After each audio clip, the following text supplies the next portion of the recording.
Magandang tanghali, Bagong Pilipinas. Narito ang Police News Express sa oras na ito.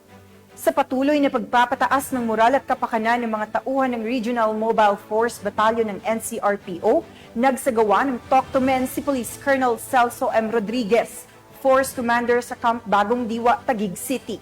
Yan ang report ni Patrolwoman Renaline Tangiak.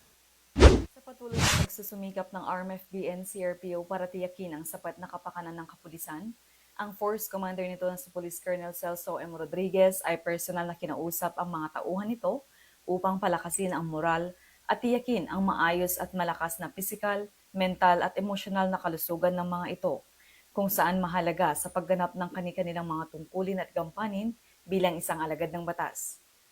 Alinsunod ito sa adhikain ng Chief PNP Police General Romel Francisco Di Marbil na mapangalagaan ang moral ng bawat kapulisan.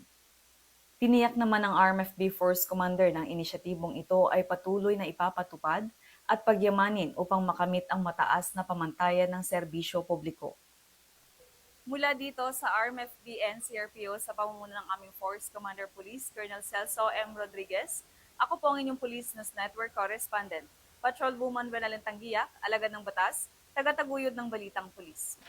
At para sa iba pang napapanahong balitang pampulisya, laging tumutok sa Police News Network, alagad ng batas, tagataguyod ng Balitang Pulis. Ako po si Patrolwoman Meritoni Veva para sa Police News Express.